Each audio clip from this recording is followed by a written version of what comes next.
Hey guys, Chris here. In this video, I'm going to give you guys my opinion, my review of the Bowers & Wilkins sound system in the Polestar 3. So the Bowers & Wilkins sound system is an optional extra and comes bundled with an expensive package because it's an expensive upgrade. And you may be sitting on the fence wondering, should you option this expensive package just to get the sound system? Well, that's what we're going to find out in today's video. We're going to listen to a few songs from a few different genres, and then I'm going to give you guys my opinion, tell you guys what I think, because this isn't a scientific test. We're not going to do instrumented testing. Testing is going to be done by my ears and my microphone, along with YouTube compression and your audio setup, isn't going to accurately represent what I'm hearing. But hopefully a video like this will help you make the decision to get this sound system or not, and give you at least an idea of the experience. To get to the audio settings in this car, it's a little bit fiddly. You go into your menu there, and then you go into your settings, and then you go into your sound. Then you have a lot of different types of sound stage settings. So you have studio, stage, and room. I just ignore stage and room, and also the car defaults to driver for your focus. I'd go all, because when it's on driver, the sound stage is a lot smaller and tighter. I prefer a larger sound stage where it sounds like the speakers are further away. It sounds like you're in a room. So play around with these, but I prefer studio and then just going all, because these settings are going to give you those annoying 3D effects, which in my opinion is just marketing. And then you can go into tone and equalizer. These are my settings. You may prefer different settings, but this is what I've been listening to for the past week. Bass at about 80%, subwoofer like 90%. I think that's a pretty sweet setup. And then, because I think default, the highs are too bright. I've experienced this with Bowers Wilkins home speakers, that they're just bright, especially when you go up to range. So having the ability to adjust that in an equalizer to your personal preference is really nice. So that's what I've done here. Because I want a little bit more bass also. I don't feel this system is as punchy as it could be. So that's why I'm giving it a little bit more bump on the low end, just giving it a little bit more punch, and then just pulling back the high frequencies a little bit, because in my opinion, when I play loud and specific sounds, the vocals just become a little bit too piercing. So this just softens up those high frequencies. So these are my settings. If you guys want to use them, try them out and let me know down below if they work for you. Because I can only play royalty-free music, we're gonna use the Bluetooth media player here, not built in Spotify, which I would prefer because it's gonna be lossless. You're not gonna stream over Bluetooth, but I still think it's gonna give you guys a very good experience. So the first song, I'm gonna list all the songs down below, is a royalty-free music from the service I use for music called Artlist. It's by an artist called Saggy and called Easy to Love.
So interestingly enough, I don't think this song is the best suited for this sound system.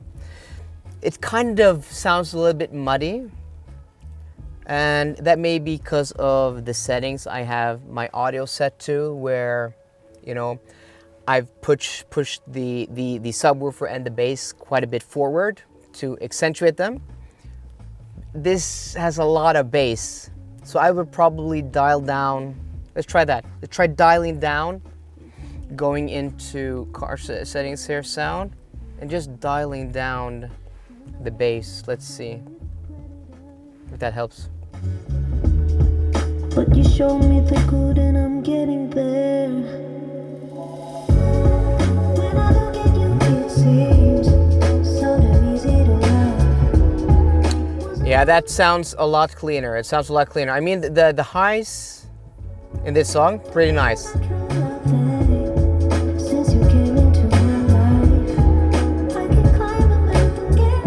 I mean, it sounds very good. It sounds very good. But when I was listening to this song at home and choosing this to listen on camera for you guys, I thought it was going to sound a lot better. Okay, let's try the next one. This is by Zach Zorgan, called Hurricane.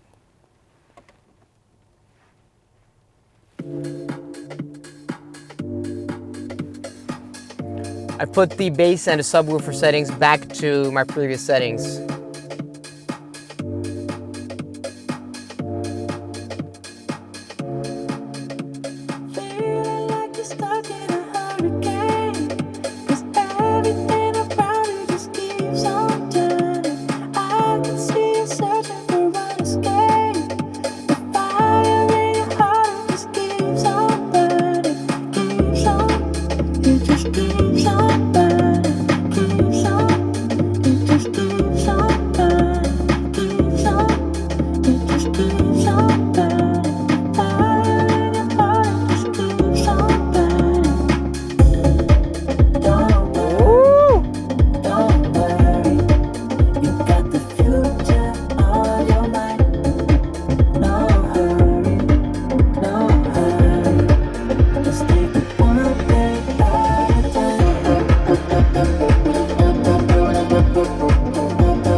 Stuck in a hurricane, 'cause everything around you just keeps on turning. I can see you searching for an escape.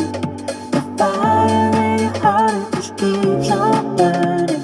Keeps on, it just keeps on burning. Keeps on, it just keeps on burning. Keeps on, it just keeps on burning. Fire in your heart, it just keeps on burning. Don't worry, you got the future on your mind. I mean, that's more like it. That is a song that suits this sound system and my settings a lot better. So like the bass is so crisp, it's so clear, it's so punchy, it's so responsive. It's not muddy at all, so maybe it's just this last recording. I mean, even for Bluetooth, that is pretty darn awesome. The mids are full. Like, the soundstage is so big with this song. And also the highs, like the way I've set I've tuned the sound system, I've dialed down the highs because it's too forward, like from factory. Like, those vocals become too sharp. Let's try this one by Zach Zorgan also, Sugar Sweet. I don't remember this one. Let's see. Okay, more pop song. Sipping on the potion, all that good emotion, just my kind of heat. Keep it on repeat, tested by the potion. So this is about 50% volume, 75%. Sweet emotion. Every time, every night, you and I count a roll. Switch it up, switch it up, where I'm going. Stay on the fly, just in time, know the right way to go. I'm on the road this night, I'm taking control of my life. I want to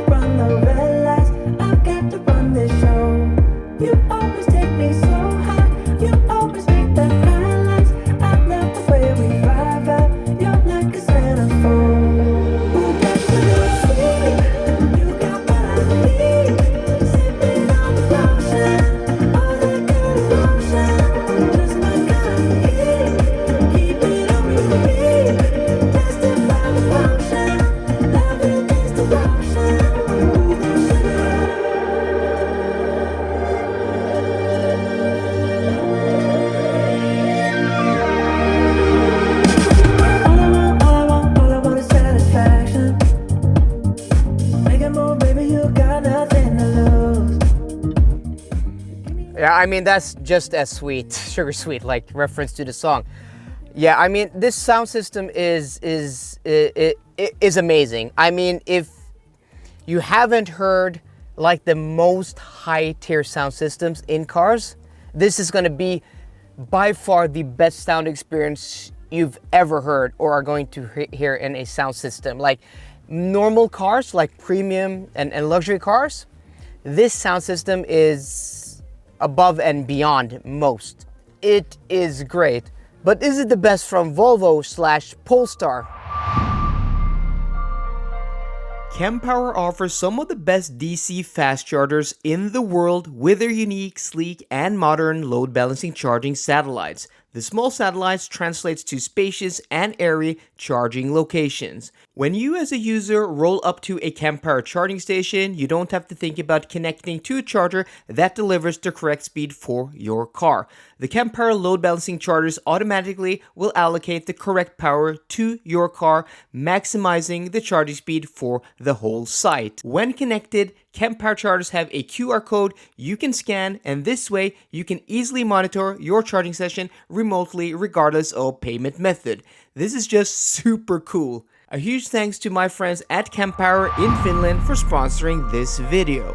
So when I first got this car, and then I logged into Spotify and started playing music, I wasn't blown away immediately in the way I thought I was going to be blown away. Playing Spotify natively, you're going to get 192 kilobits per second, not the high sound quality you can get. You can actually download Tidal and get 320 kilobits per second. But I think for most people, and in my experience, especially comparing this sound system to other cars, 192 kilobits per second is plenty enough. I mean, you're going to have to be a real nerd to hear the difference. I wasn't blown away immediately, and I've had quite a few good sound systems in my cars and at home. And I know you can't compare a home sound system with a car sound system. There are too many limitations within the cabin of a car. So, you know, I understand that. But my reference point is the Bowers & Wilkins sound system in the Volvo XC90, which came out in like 2015, 2016. I've had two of those cars. Several years. I have hours upon hours of listening to those sound systems. I've had press cars after that. And that is maybe the best sound system in any car that isn't like a super luxurious car. And every time I get into an XC90, I'm blown away. And I wasn't blown away here. So I fiddled with the sound settings, you know, got it better, because I know with my first XC90, it took me like 3 months, and then I had a friend of mine who's a real audio nerd, also fiddling, we're not playing around, like I'm a real nerd, my friends are nerds, we love audio. And I'm like, it's still not as insane as I remember it being. And then I invite a friend of mine who lives right over here. I've known him for 20 years. He's grown up on home theaters. He's a real audio nerd. And he also listened to the sound system, and he's like, yeah, it's great. It's great. Like, he's not complaining. And then I tell my story. I'm like, I'm not blown away. And he's like, yeah, he's not blown away either, right? And then I show him the specs. And then the specs alone, I mean, specs aren't everything, but specs are also important, kind of explain why I'm not blown away. And this is a negative. This is a drawback of modern hype, modern technology, marketing, if you may, because I, after looking at the specs, actually truly believe that the Bowers & Wilkins sound system in the Volvo XC90, which you can get back to like late 2015, is better. Yes, this sound system does have more speakers, it does have more watts of amplification, but that's not the whole story. It's what speakers you have and what that amplification goes to. So this setup here, the same as in the EX90, 25 speakers, 1610 watts. The Volvo XC90, 19 speakers, so 6 less, and only 1410 watts. So this sound system has 10 watts less per speaker when you just do the math. But you may be thinking, but you still have more watts being pumped in. Well, that is true.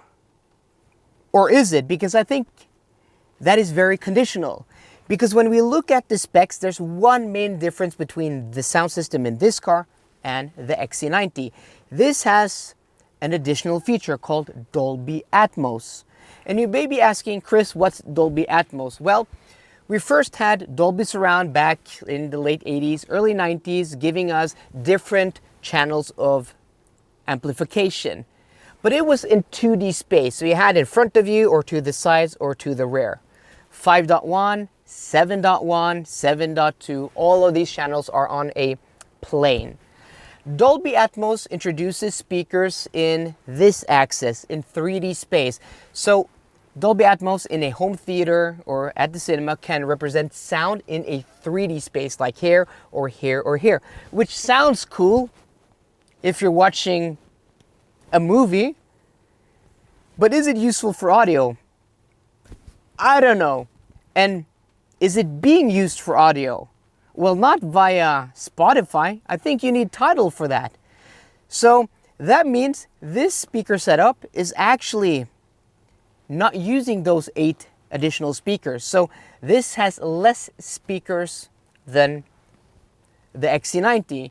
So you may be thinking, well, that's great. So we have less speakers. We don't have 25. We have 17 being driven by 1610 watts. But I don't think that's true. I think there's a wattage dedicated to the Atmos speakers alone that are not being used. They may be being used to fill in the audio, but they're not being used for Atmos because you don't have Atmos with Spotify. But the main difference is when you look at the drivers. So this car has 5 Nautilus dome tweeters. That's the beautiful tweeter we see on top. It's the patented Nautilus dome tweeter. And then you have one on the door here, you have another one there, and then you have one on each of the rear doors. If you look at the XC90s, you have 7, 2 additional ones. So you're just going to have more speakers spreading those higher frequency tones, requiring less volume and being less piercing. But the biggest difference is that this has 7 80mm continuum mid-range speakers. So those are the ones here in the doors. 7 of them. Where the old car had 4 80mm ones, but it had 3 100mm mid-range speakers. So the ones in the doors here are 80mm, and the one up top on the dashboard is 80mm, complementing the Nautilus Dome tweeters. The old car had 100mm, so a lot bigger, and that explains why the XC90 sound system is more punchy, better, and just gives you an overall more immersive sound experience. That's my theory, at least. Let me know if you agree down below now that you have the specs and the explanation. Another explanation also worth mentioning is that the cabin here is smaller than the XC90, quite substantially. And the subwoofer here is also not as punchy as in the XC90. And it is a proprietary Wilkins technology where instead of having, a case, a subwoofer case in the trunk, you have the subwoofer built into the side to the chassis of the car, using the chassis as the subwoofer casing. And because this isn't as square or as big as the Volvo XC90, I think that also contributes to not having as much room to dissipate that bass. And the reason I'm saying that is because I remember when I drove the XC60 side by side by my XC90, the same speaker setup but in a smaller cabin, it didn't sound as full or as punchy. So I think that's also an explanation. That may be the biggest reason, but I think those two things combined is the reason why this is a great sound system. But I think this is like 9.2 out of 10, where the Wilkins in the Volvo XC90 is like 9.7. It's like a half point up.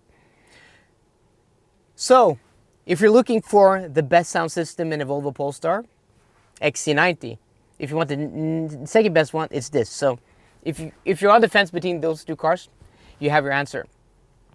So guys, thank you for watching my very non-scientific sound system test of this car, but I think still for a lot of people it's going to give valuable insight.